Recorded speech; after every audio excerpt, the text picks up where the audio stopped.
Well then. Everton have just dropped 2 points at home to Crystal Palace.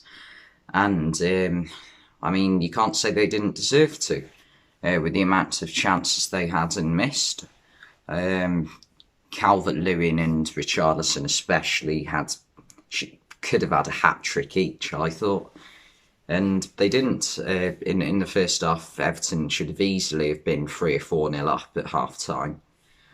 But thanks to missed opportunity, like their own faults, their own strikers' faults, and also Vicente Guaita in goal for Crystal Palace, they didn't score in the first half, and there was even a little sort of argument between the Everton players on a free kick where Richarlison decided that instead of three of the best free kick takers in the league in James Rodriguez, Gylfi Sigurdsson, and Lucas Digne, he decided he's going to take it, and he just puts it well wide of the goal, not even close, from a fairly close distance to the goal.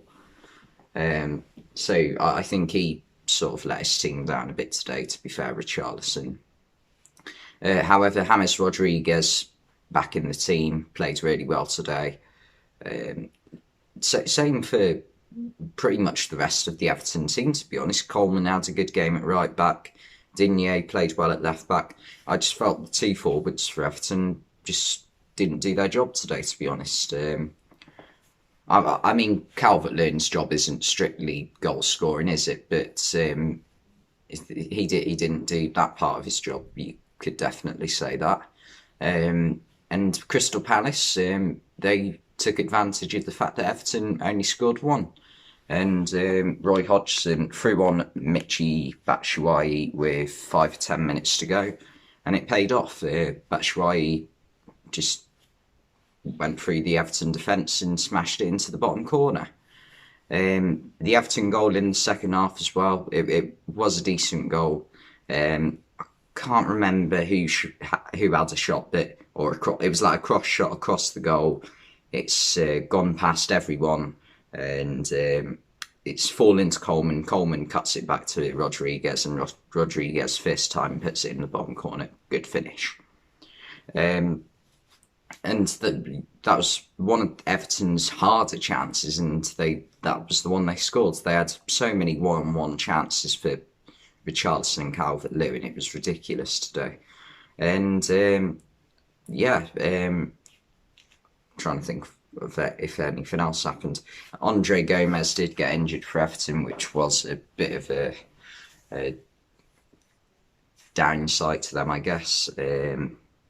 But then again, they had Sigurdsson to come on to replace him, so you can't really use that as an excuse for Everton, really. And in terms of the race for Champions League, this has affected Everton because they had 2 games in hand on most of the teams above them. I think pretty much all of them except West Ham.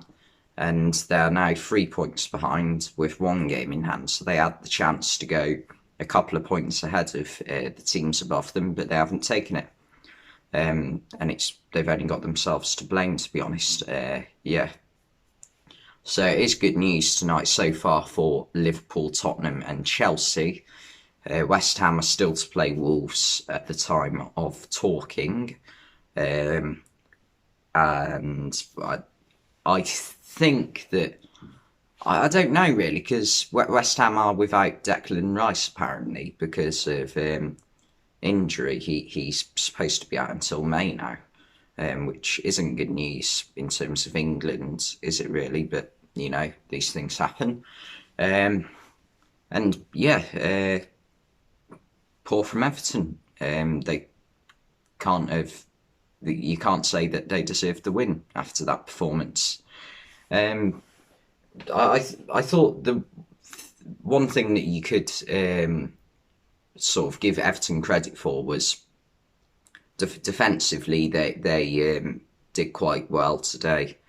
In the first half and second half, when Crystal Palace did attack, they dealt with it well up until the 86th minute when Batshuayi scored. And Crystal Palace defensively were all over the place today. Kiyate was out of position a lot of the time. Same for Gary Cahill, and neither of them have the pace really to get back into position quickly enough. So that was a real problem for them. And Everton, this was the perfect game for them. They should have scored 3 or 4 at least today, and they didn't. Yeah. So as I've already said about 5 times, they've only got themselves to blame. And yeah, I mean, Palace will definitely take the point from that game, and that just leaves them mid-table really. No chance of them getting relegated really. But yeah, anyway, that's pretty much all I've got to say for this video. Thanks for watching, and I'll see you next time.